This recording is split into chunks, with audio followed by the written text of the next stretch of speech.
Saint Patrick برگ کے ایک محل میں ایک آدمی کو زہر دیا گیا، گولی ماری گئی، پیٹا گیا اور آخر میں برفیلے دریا میں پھینک دیا گیا۔ پھر بھی اس کی لاش نے پانی سے نکلتے ہی ایک حرکت کی جو آج تک سائنسدانوں کو حیران کرتی ہے۔ یہ کہانی ہے گریگوری راسپوتن کی، وہ شخص جسے مارنا ناممکن لگتا تھا، لیکن کیا واقعی وہ مر گیا تھا؟ آخر میں ایک ایسی بات بتائیں گے جو تاریخ کی کتابوں میں لکھی ہی نہیں۔ چلیں شروع کرتے ہیں۔ گریگوری راسپوتن 1859 میں سائبیریا کے ایک غریب کسان گھر میں پیدا ہوا۔ نہ تعلیم نہ شہرت، صرف ایک عجیب سی کشش اور علاج کی طاقت۔ 1905 میں وہ سینٹ پیٹرز برگ پہنچا اور زار نکولس دوم کی بیوی الیگزینڈرا تک رسائی حاصل کر لی۔ کیوں؟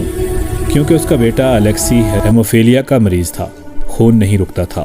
راسپوتن نے دعائیں پڑھی، ہاتھ پھیرا اور معجزانہ طور پر خون رک گیا۔ زار فیملی اسے خدا کا بھیجا ہوا سمجھنے لگی، لیکن باہر کی دنیا اسے شیطان کا پجاری کہتی تھی۔ راسپوتن شراب پیتا، عورتیں بدلتا اور راز کو مشورے دیتا۔ امرا اور چرچ اس سے نفرت کرنے لگے۔ وہ کہتے تھے یہ آدمی روس کو تباہ کر رہا ہے۔ پہلی جنگ عظیم میں جب زار فرنٹ پر تھا، راسپوتن محل میں حکمران بن گیا۔ اب بس ایک ہی حل تھا، اسے ختم کرنا۔ رات 16 دسمبر 1916 پرنس فیلکس یوسپوف نے پوتن کو اپنے محل بلایا، کہا میری بیوی سے ملنا ہے۔ نیچے تہخانے میں شراب، کیک، موسیقی، کیک اور شراب میں سائنائڈ، اتنا کہ 10 آدمی مر جائیں۔ راسپوتن کھاتا رہا، پیتا رہا، کچھ نہیں ہوا۔ یوسپوف گھبرایا، اس نے ریوالور نکالا اور راسپوتن کے سینے میں گولی ماری۔ راسپوتن گرا، پھر اٹھ کھڑا ہوا۔ وہ باہر بھاگا، برف میں لڑکتا ہوا، دوسری گولی، تیسری گولی، اور پھر بھی چلتا رہا۔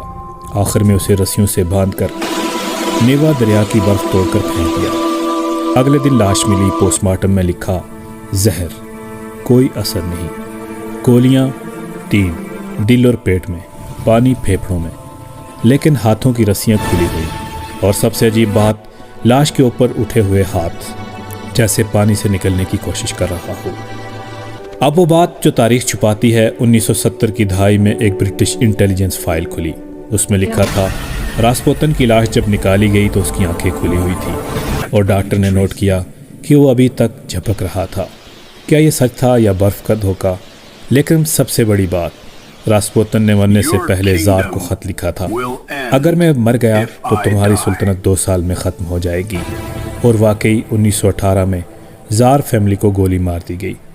کیا راسپوتن واقعی مر گیا تھا یا وہ آج بھی زندہ ہے؟ سبسکرائب کریں، اگلی کہانی اور بھی خوفناک ہوگی۔